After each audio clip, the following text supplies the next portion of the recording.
Continuando nossas aulas então de História Geral, o assunto de hoje, conforme destacado aí na tela para você, é os primeiros humanos. E para falar sobre isso, eu já começo dizendo que, desde os tempos mais remotos, tempos mais antigos, os humanos eles se perguntam sobre a sua origem.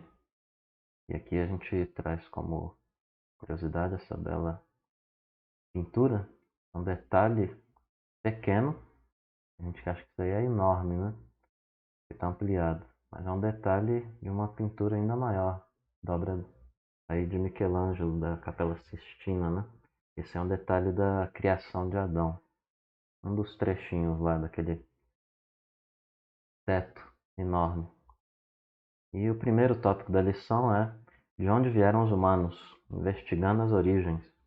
Quando a gente fala desse assunto, a gente não vai elaborar um tratado, uma enciclopédia sobre tudo. A gente vai trazer mais uma perspectiva que interessa para o nosso estudo aqui no contexto, como eu venho sempre dizendo, que é o de preparatório para processo seletivo em universidade.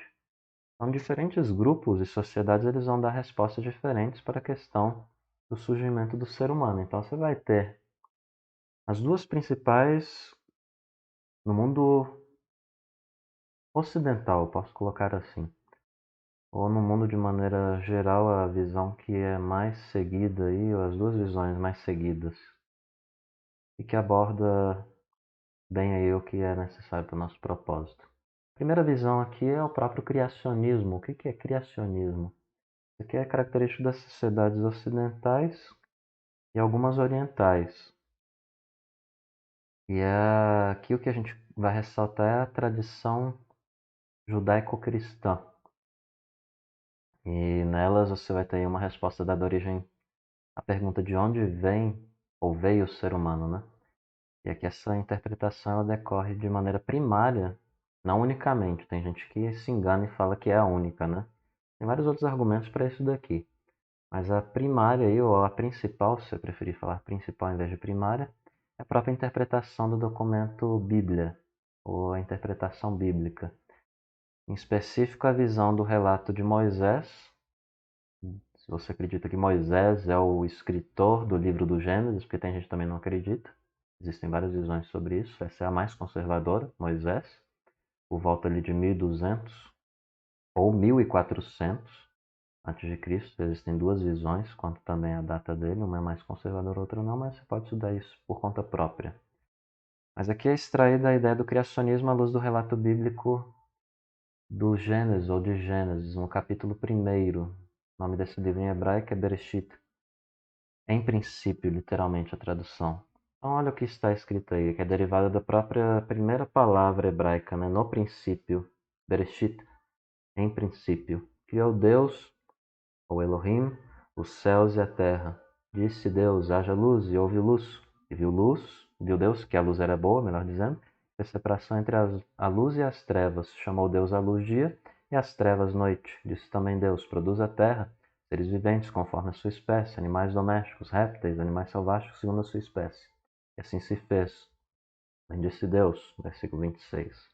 Façamos o homem à nossa imagem, conforme a nossa semelhança. Tenha ele domínio sobre os peixes do mar, sobre as aves dos céus, sobre os animais domésticos, sobre toda a terra e sobre todos os répteis que rastejam pela terra. Criou Deus, pois, o homem à sua imagem, a imagem de Deus o criou. Homem e mulher os criou. Lembrando que você tem aí, eu não vou interpretar e fazer uma exegese desse texto, mas você tem tanto o termo homem no sentido amplo como no sentido específico. Homem, humanidade, homem, sexo masculino e mulher ali, sexo feminino. Então, no criacionismo puro e conservador, o texto bíblico ele é o principal fundamento aí para a interpretação de que o ser humano foi criado por Deus. É uma criação, à luz desse texto aqui, que os teólogos, estudiosos e cientistas, sim, tem cientistas criacionistas. Apesar de o Brasil muitas vezes ser ignorante quanto a isso. Tem gente que acha que é balela isso, né? Que não existe. Ou omite de propósito. Mas basta ir em grandes universidades da Europa e dos Estados Unidos, você vai ter ciência de grandes estudiosos de várias áreas que são adeptos do criacionismo ou daquilo que é próximo ao criacionismo bíblico, design inteligente ou variantes e coisas do tipo. Mas fica para sua curiosidade. Então essa criação aqui do criacionismo do homem é uma criação singular. O homem ele é singular, ele é diferente de qualquer outra questão da criação animal. Está num patamar acima dos animais, ele não é animal. Como o evolucionismo aí, ou algumas visões naturalistas vão dizer que a gente ainda vai tratar aqui.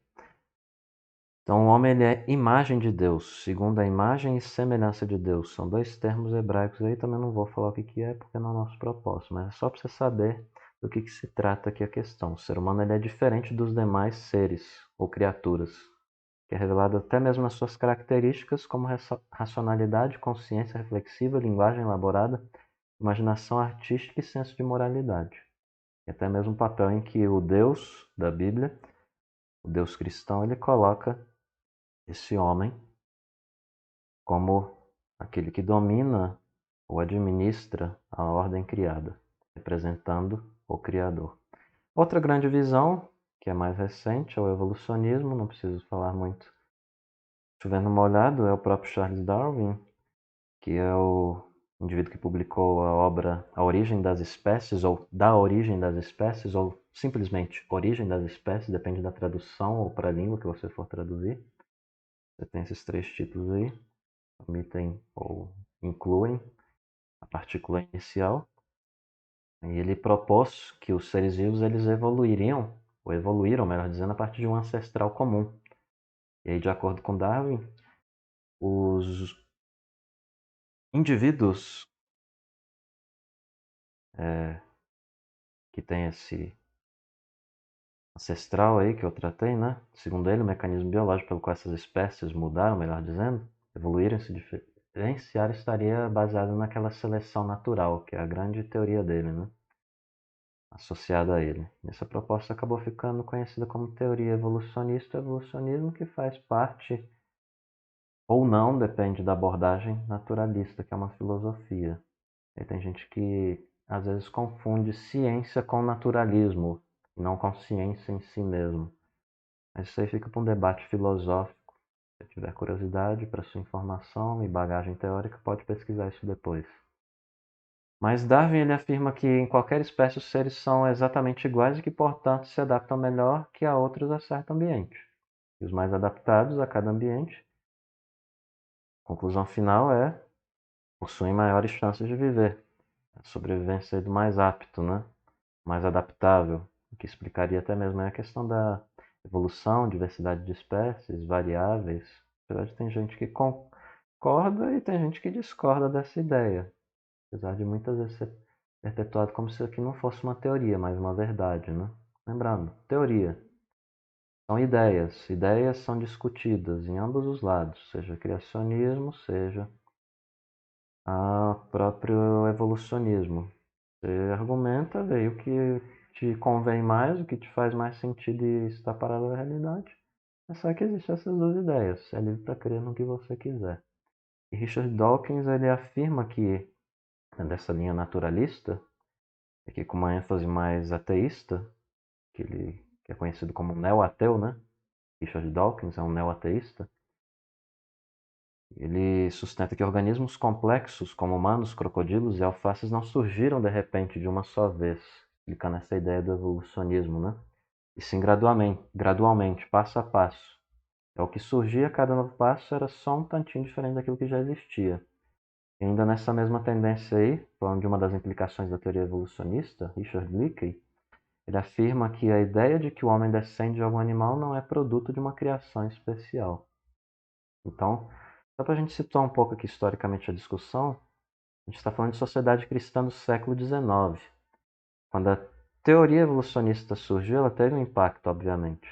E Darwin foi criticado inclusive por religiosos e cientistas cristãos, quais não aceitavam ou não aceitam até mesmo hoje a hipótese de que humanos pudessem vir a ter parentesco com outras criaturas, animais, né?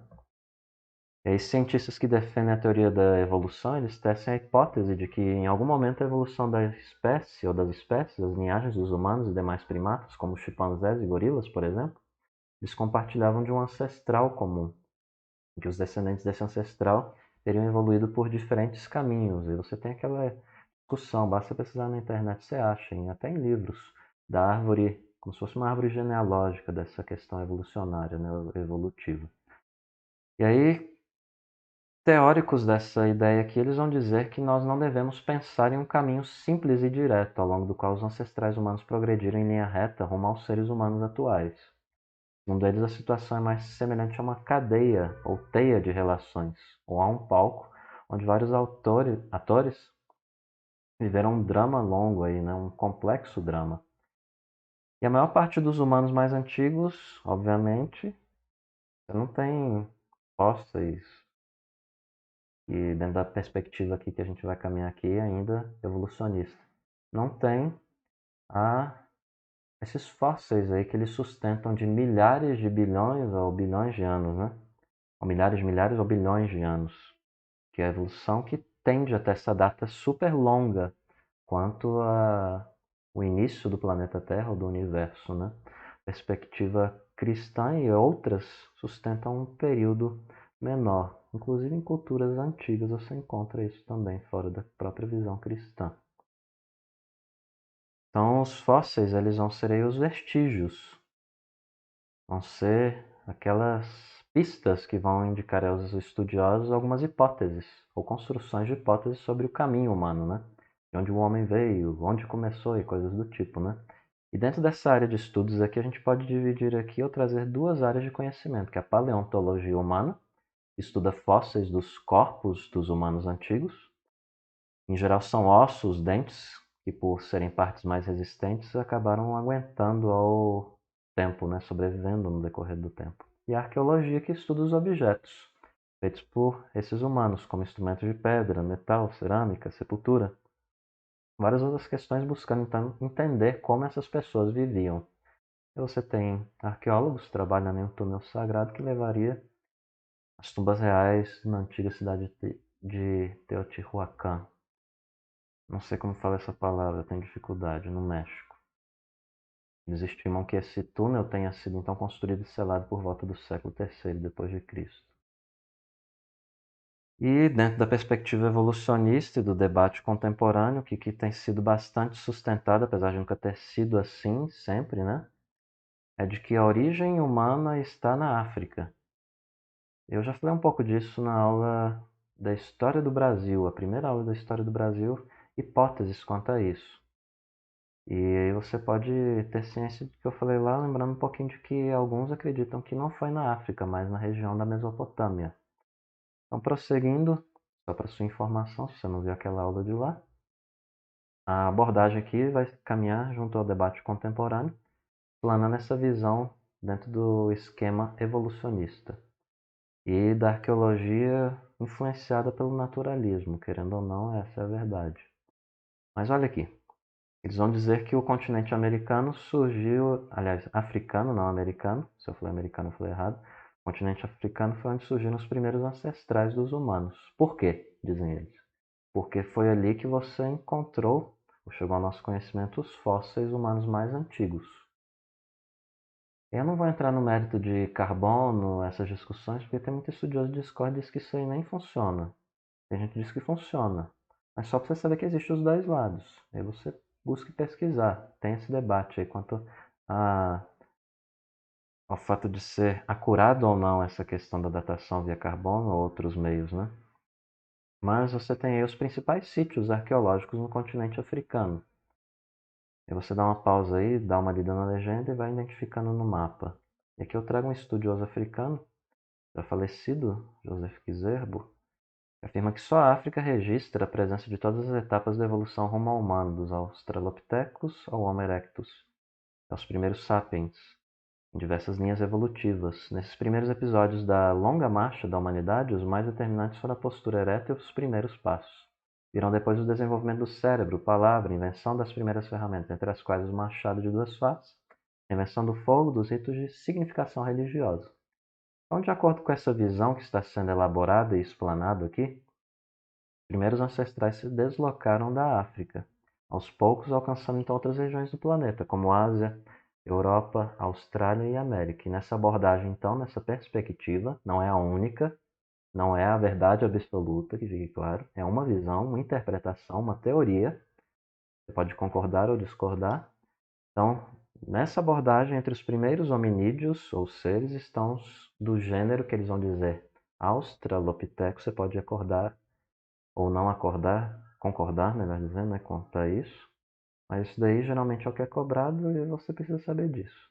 O termo que significa então esse Australopithecus, macaco do sul, literalmente. E eles viveram na África desde, de acordo com essa teoria, aproximadamente 4,5 milhões de anos. Caminhavam em pé, bipedismo, né?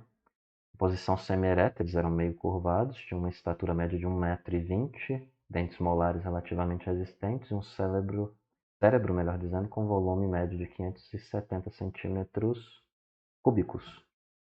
E como era a alimentação? Eles vão supor aí, os estudiosos dessa perspectiva, que a alimentação era baseada em vegetais, como gramíneas, raízes, sementes, brotos, mas acredita-se que algumas espécies dos australopithecus também se alimentavam de lagartos, ovos e pequenos mamíferos. Aí os estudiosos dessa visão aqui vão dizer que a maior parte desses seres, aí esses indivíduos que estamos tratando, foi extinta há cerca de 1 milhão de anos. E seguindo essa interpretação, vamos considerar também que os fósseis datam aí de 2 milhões de anos atrás e que a árvore da família dos hominídeos apresentava já um outro ramo diferente desse Australopithecus, que é a espécie do gênero Homo, que inclui aquilo que eles vão dizer que são os humanos atuais. E entre as principais espécies do gênero Homo estão o Homo habilis, Homo erectus, Homo neanderthalensis e Homo sapiens. Aqui a gente traz uns gráficos e descrições quanto a essas questões. Homo habilis, né, com a representação, período aí de aproximadamente 2 milhões de anos na África, volume cerebral, alimentação de vegetais, um pouco de carne, habilidade aí como homem habilidoso, né, por isso o nome, habilis de habilidade, porque fabricou os primeiros instrumentos de pedra e madeira. O erectus, aproximadamente 1,7 milhão de anos, até 300 mil anos atrás, na África, dispersando até a Europa e Ásia, não chegando na América e Austrália. Volume cerebral, alimentação, comia vários tipos de alimento, era onívoro. E além de vegetais, né? A carne também passou a ser importante na alimentação e foi a primeira espécie a construir instrumentos de pedra, como machados de mão, raspadores, facas, e os primeiros a praticarem a caça de forma organizada e usarem o fogo. Homo neanderthalensis, ou o homem de Neandertal, com a exposição aí também na imagem, reconstituição. Você tem um período, local, basta você dar uma pausa aí e dar uma lida por conta própria. Não vou ficar lendo essas questões. Pausa, lê, e aí eu passo para o próximo. Homo sapiens. Você também tem período, local, volume, cerebral, habilidade, alimentação. E agora a gente vai aqui à discussão, onde nós vamos ter aqui, só para nossa informação, 2 notícias publicadas em 6 anos de intervalo que vão falar um pouco sobre essa discussão aqui. Note aqui que as duas elas divulgam essas pesquisas ou reportagens, resultados de pesquisas que investigam relações estabelecidas entre humanos modernos e os extintos homens de Neandertal. E olha aqui, ó, a primeiro escrito, Romance Improvável, Humanos e Neandertais, é o título do escrito. Desde 1998, quando uma ossada de 25 mil anos, meio neandertal, meio humana, foi encontrada em Portugal, os cientistas andam se coçando com a hipótese de que as duas espécies tiveram relações, digamos íntimas, por mais de 10 mil anos. No começo do ano, porém, o italiano Giorgio Bertorelli, um geneticista que levou a sério a teoria, resolveu comprová-la. A equipe de Bertorelli comparou o DNA mitocondrial de neandertais e humanos de hoje, de 24 mil anos atrás. Não encontrou nenhum traço neandertal nas pessoas que, em compensação, guardam a herança genética do homem de Cro-Magnon, o hominídeo moderno que conviveu com a espécie extinta.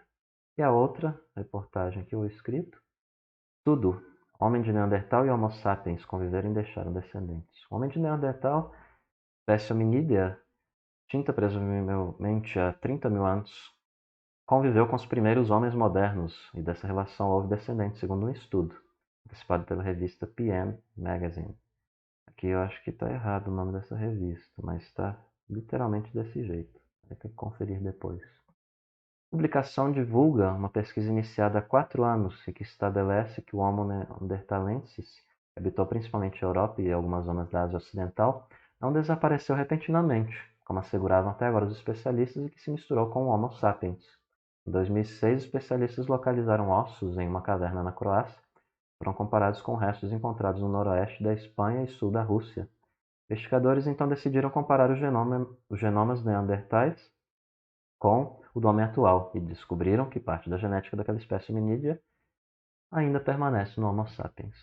Então, talvez nada, já deixando um pouco de lado essa discussão da origem, talvez a gente venha falar aqui, talvez não, a gente vai falar aqui de uma questão sobre essa associação do saber Homo sapiens ou o ser humano dentro da perspectiva criacionista como um ser pensador, racional ou reflexivo, enfim, tem gente que discorda dessas terminologias, que vai dizer que animal é racional, mas enfim. Talvez nada caracterize aqui melhor os sapiens, ou aqueles da sapiência, da sabedoria, do discernimento, do conhecimento, do que o desenvolvimento do saber reflexivo. Ou seja, o ser humano é um ser pensante. A espécie humana é capaz de, com a sua inteligência, debruçar-se sobre si, vou ser bem redundante, apossando-se então do saber e avaliando sua consistência, valor e limite. Mas mesmo humanos crescendo em conhecimento, alguns filósofos, estudiosos e pensadores eruditos vão dizer que o ser humano ainda assim continua angustiado, em busca de algo para preencher o seu vazio, por exemplo. Blaise Pascal fala um pouco disso. Mas humanos, eles, que eu quero destacar aqui, é que eles podem acumular conhecimento e técnicas, crescer em conhecimento, mas ainda assim angústia, vamos dizer alguns, né? Dúvidas profundas. E é por isso que eles podem ser levados ou não a se indagarem constantemente, fazerem perguntas, crescerem em conhecimento e realizarem cada vez mais obras, maiores obras, buscando então uma completude, talvez, ou fugir de um estado de que seja inacabado, buscando completude e assim ser completo, acabado, né? No sentido positivo. Você tem uma ilustração, Pensador de Rodin, e a gente passa para mais um tópico da lição. Primeiras sociedades, mudanças que fizeram diferença. John Lubbock, ao estudar povos sem grafia, né? Povos ágrafos, ele desenvolveu uma periodização que acabou adotando aí como critério o grau de habilidade tecnológica com tomando a produção dos instrumentos, né? A tecnologia nesses instrumentos. Então, essa periodização ela distingue dois grandes momentos, a saber, momento ou era paleolítica e neolítica.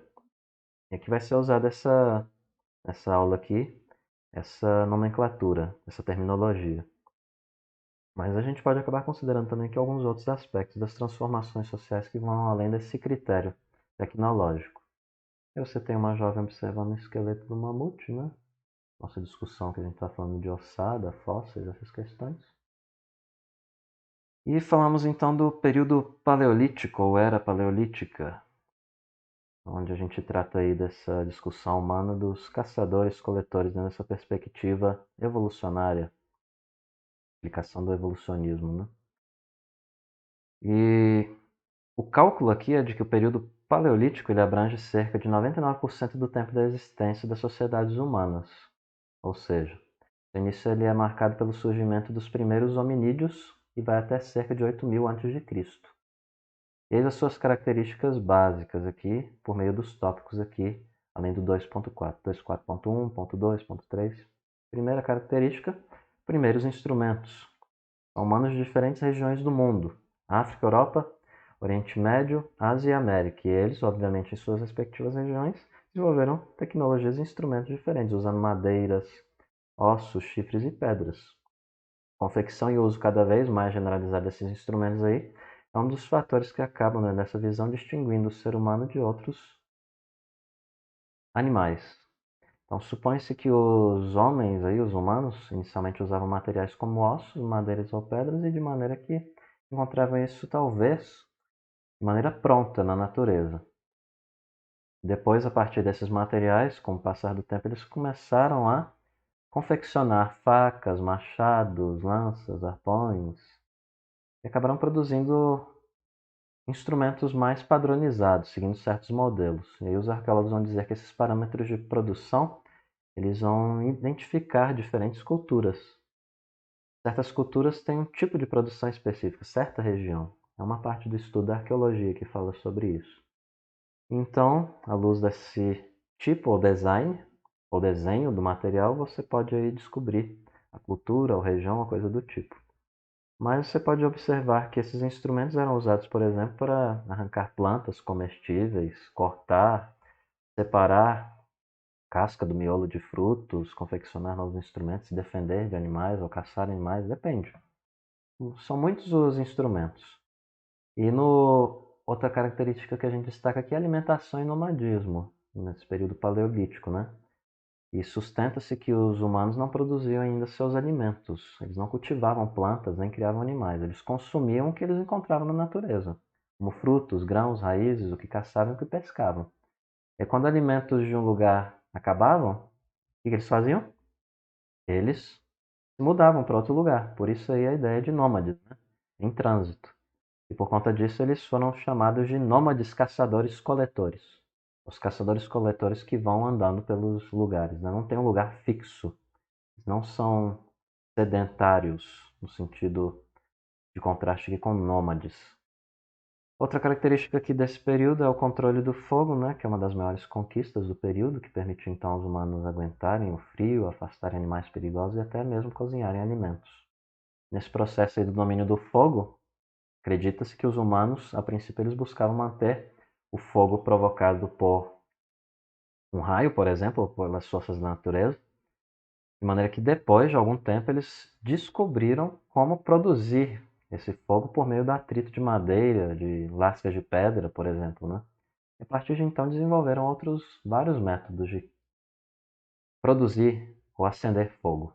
Outra característica aqui do período que a gente deve tratar é os abrigos e as roupas desse povo, né? Desse período aí, esse grupo de humanos.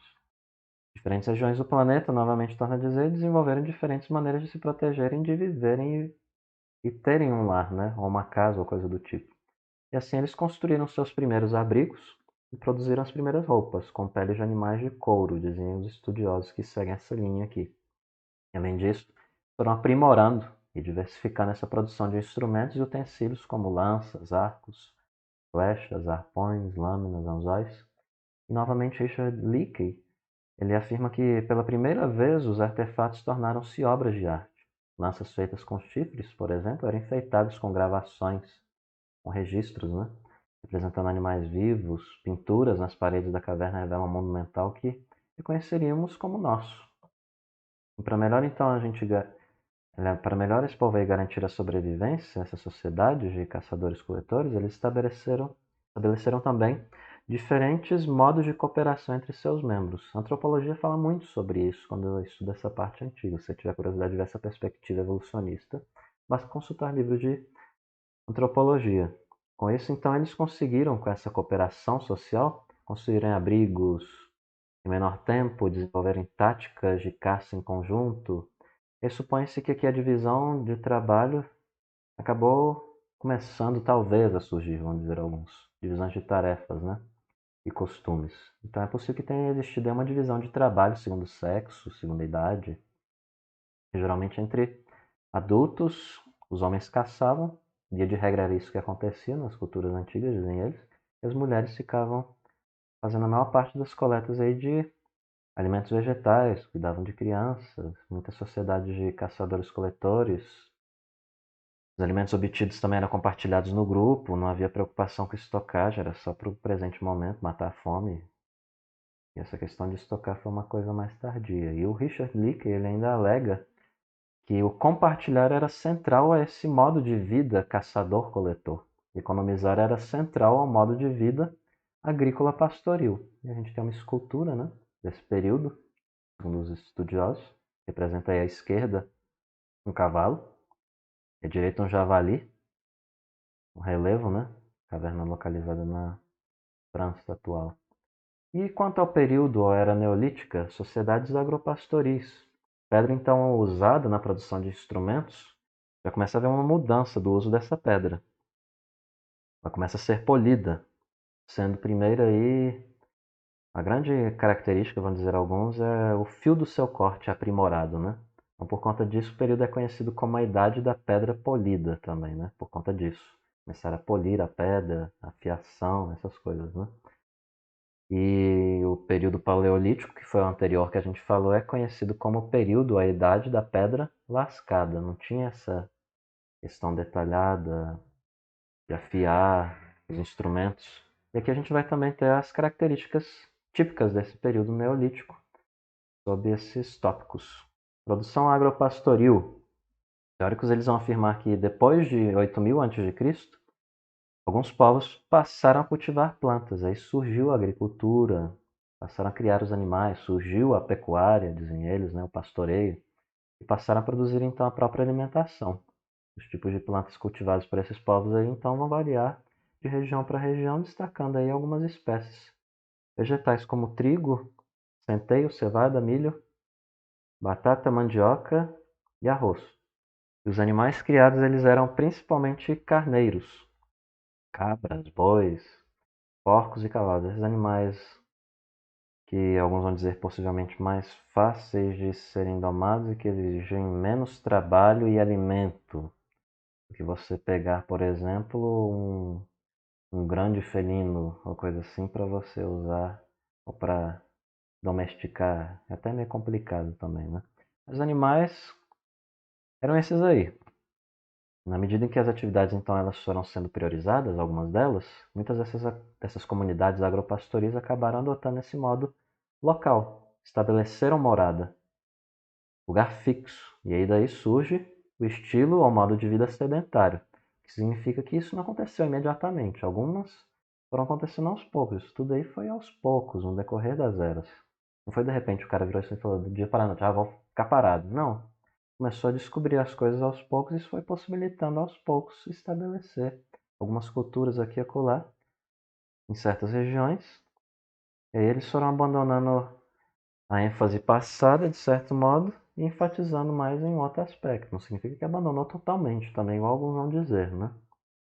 Mas aí fique claro, a adoção do sedentarismo não foi algo uniforme de uma vez, né? Foi algo que levou um longo período. E a ação aí não significa que parou de vez, né, o nomadismo. Algumas culturas se estabeleciam durante um tempo. Aí dava algum problema, alguma natureza, seja causa natural ou de inimigos ou coisa do tipo, ou era extinto. Enfim, várias possibilidades. Não vamos colocar tudo como se fosse um único caso.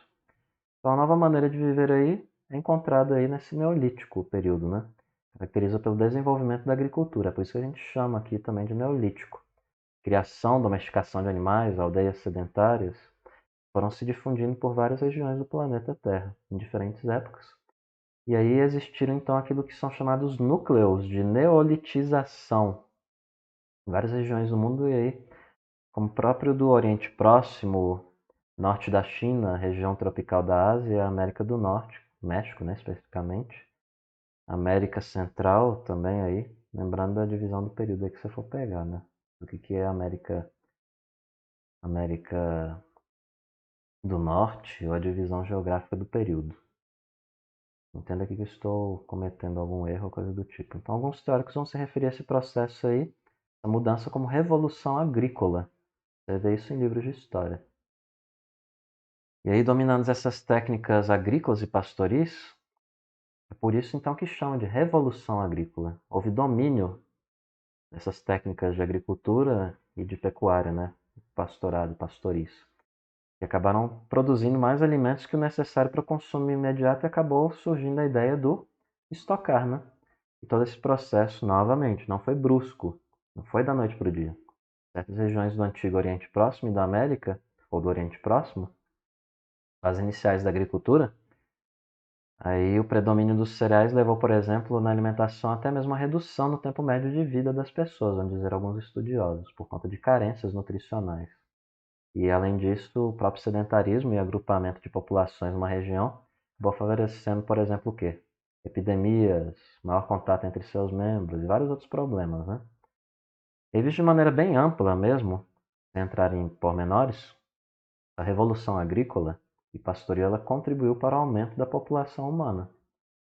E aí você vai ter, então, além desse desenvolvimento dessas técnicas agropastoris, vários povos no Neolítico promovendo várias outras inovações. A gente vai destacar algumas aqui. Moradia. E para viverem próximo dos rebanhos e das plantações, eles buscaram ter uma moradia o mais durável possível. E é por isso que então eles se colocaram em um lugar, em uma região, passaram a construir casas, seja de madeira, de barro, de folhagem seca ou de qualquer outra mistura ou elemento. E aí tem esse interesse aí por habitações que está relacionado à sedentarização do povo neolítico, né? Outra questão que a gente ressalta aqui são os instrumentos de pedra, né? Que passaram a ser polidos, aí há um aperfeiçoamento técnico do material e aí começa a surgir facas mais bem feitas, machados mais avançados, uma tecnologia mais aperfeiçoada de foices, enxadas, pilões, e assim sucessivamente. Cerâmica também. Por que cerâmica? Precisava cozinhar, armazenar os alimentos. Isso levou vários povos do Neolítico a fazerem o quê? Darem forma à argila, aquecê-la no fogo. E aí vem o quê? Os primeiros vasos, potes cerâmicos. No Brasil a gente tem muito disso daí de achado arqueológico, né? Recipientes que suportavam o calor do fogo e podiam conter líquidos, né? Ou alimentos. E a tecelagem, o último tópico aqui que eu menciono para curiosidade. Muitos grupos humanos começam a fiar, a tecer, né?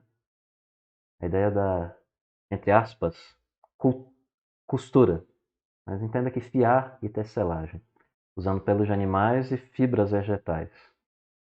Surgiram então as primeiras vestimentas de linho, algodão, lã, roupas que até então eram feitas principalmente com peles de animais, né? Couro, predominantemente aqui, que era o material utilizado.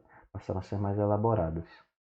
E para informação, você tem algumas imagens, ferramentas de pedra polida, jarros de cerâmica, sabe do que eu estou falando?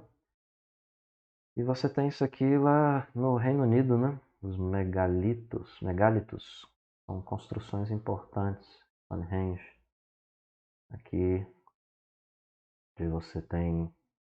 Supõe-se que essas construções foram usadas como templos, monumentos aos mortos, ou para marcar o nascer, o pôr do sol. Existem várias visões sobre isso daí, né? Inglaterra especificamente, com pedras chegando a pesar aproximadamente 50 toneladas.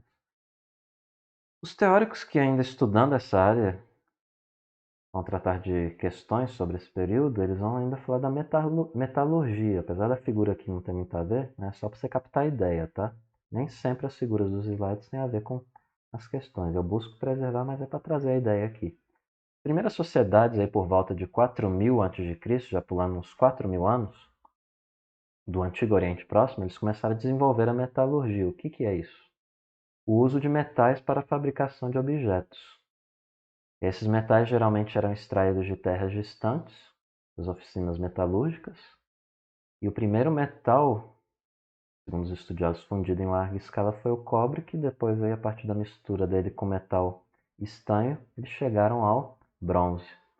Então a metalurgia, essa liga metálica aí, toda essa questão que eu estou discutindo, mais resistente que o cobre, a fabricação de instrumentos como espadas, lanças e martelos, chegou aí até essa produção dessa liga metálica. Por volta de 1500 a.C., alguns povos desenvolveram metalurgia do ferro e a nova técnica foi difundida por várias cidades do Oriente Próximo e outras regiões. É por isso que alguns vão dividir o período histórico como período do bronze, era do ferro e várias outras eras, né? Você tem essa divisão também para delimitar o tempo, o período da história. Esses instrumentos de ferro aqui então possibilitaram um aumento da produção agrícola e do artesanato.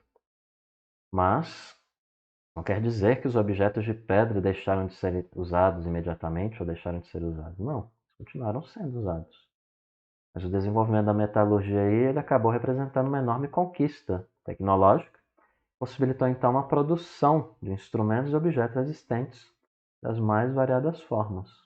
E os metais geralmente são tão duros, né, quanto a pedra, mas acabaram aí podendo ser modelados na forma que a pessoa desejava ou poderia então aí ser fundido num determinado aspecto. E a fusão então do metal aí tornou, melhor dizendo, possível a confecção, criar de objetos como panelas, enxadas, vasos, pregos, agulhas, facas, lanças de metal e várias outras coisas.